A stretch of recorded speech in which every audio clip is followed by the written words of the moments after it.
War. War has been the same since the dawn of time. Since man first figured out that he could pick up a rock and end another man's life and take his resources and everything else he owns with little to no effort.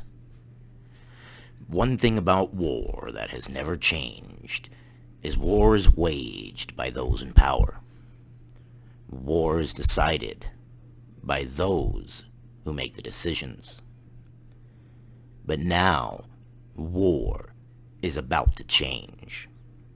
The power of the money going into war is about to be put into the voices of the people who own the money. Whether for good or bad, that's the way we're going. Welcome back to the channel, everyone. I am Joe.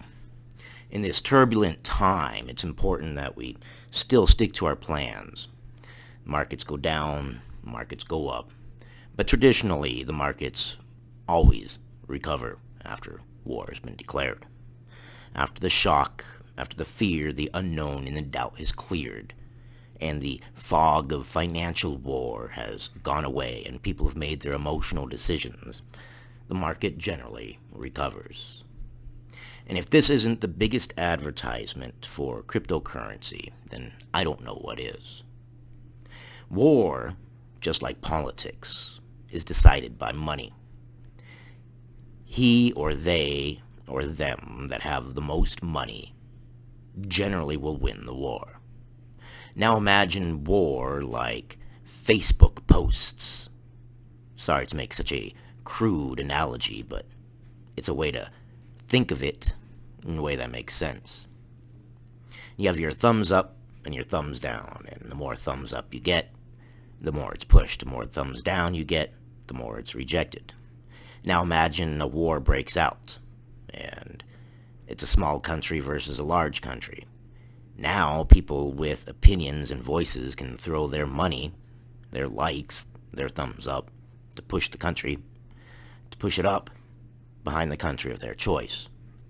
So the future of war could be you're sitting at home and you're donating to country A because their values align with yours and you believe country B is wrong. And then your neighbors may very well be throwing their money behind country B because country B more aligns with their values and they believe country A is wrong. And cryptocurrency, I firmly believe being the future of finance, can very well shape the future of war. But remember, things get muddled.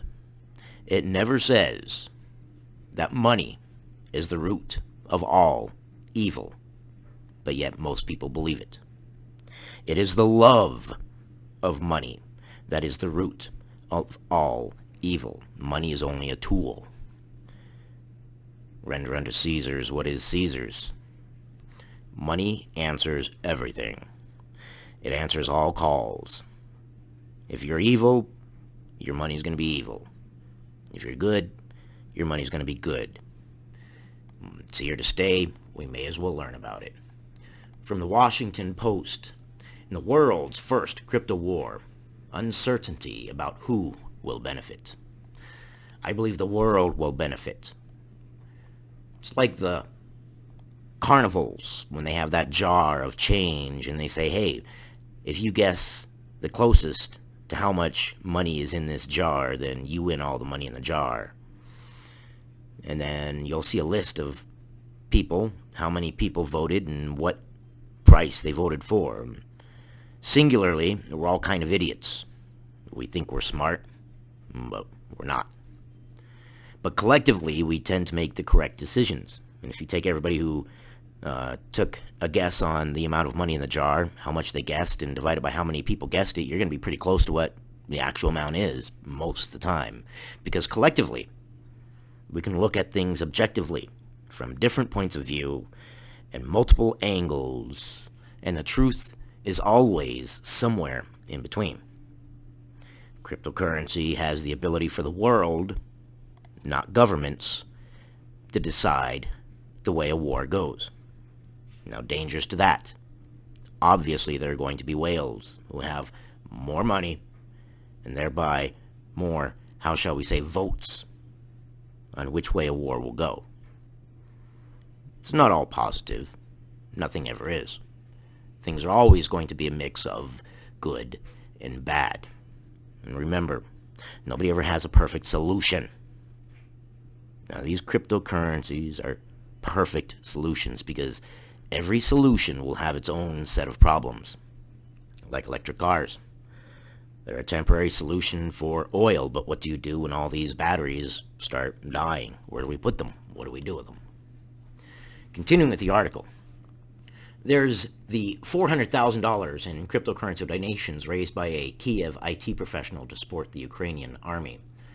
There are calls from Western cryptocurrency activists to mobilize on behalf of the Ukrainian people. And there are fears that Russia could use cryptocurrency to avoid the effects of Western sanctions.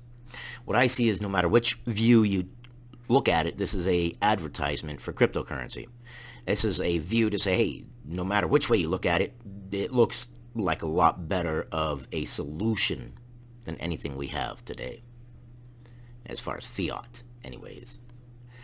As Russian President Vladimir Putin's forces mount an invasion against Ukraine, two economies that have led the way in embracing the new form of digital money are each turning to it again to gain an edge in the geopolitical showdown. The first major conflict of the crypto era also means that for the first time ever, a tool that can move billions of dollars easily across borders is available to be marshaled by both sides. Yes, and by anyone, any normal individual, any person can get involved and throw their money behind their political voice or their emotional voice, as it may be. Because there is no central controller who can impose their morals on its user, crypto can be used to crowdfund for the Ukrainian army or help Russia evade sanctions, said Tom Robinson, chief scientist and co-founder at the crypto analytics firm Elliptic. No one can really prevent it from being used in either way, and that is the point. If we believe in human civilization, that as a whole we're good, then this is good news for you because evil propagates in the dark. They don't propagate in light. You don't see advertisements in the newspaper for now hiring cult member number 646. Please apply at Bush number 647 Beachfront Avenue. That's not how it works. The good propagates in the light and the evil propagates in the dark until the evil gets so bad that you can't ignore it anymore. Well, the same with cryptocurrency. If they're evil and whatnot, they're going to propagate in the dark, meaning people aren't going to openly donate to them, so they won't get as much. That's the idea. That's why good versus evil, if you believe humanity is good, then cryptocurrency being able to sway which way a war goes is a good thing. Because you believe that the majority of humanity will vote or donate in the correct manner. Maybe I have too much faith in mankind. But how much of it could truly influence the war remains to be seen. I think greatly. Ukraine just received $4.1 million in cryptocurrency donations reported last night. Donations of a few $100,000 in Bitcoin, while symbolic, may not mean much for a Ukrainian army that received $650 million in weaponry from the United States last year and is still severely outnumbered. Yes. But as time goes on and it gets adopted and people can see the power of it, it would pick up. And $4.1 million is no small amount. It will help. My point is this. If you believe in cryptocurrency, which if you're watching this channel, I believe you do, then welcome to the future of war. More akin to Ready Player One than anything else, in my opinion. War. War never changes until we change it. I thank you for your time, and I'll see you guys on the next one.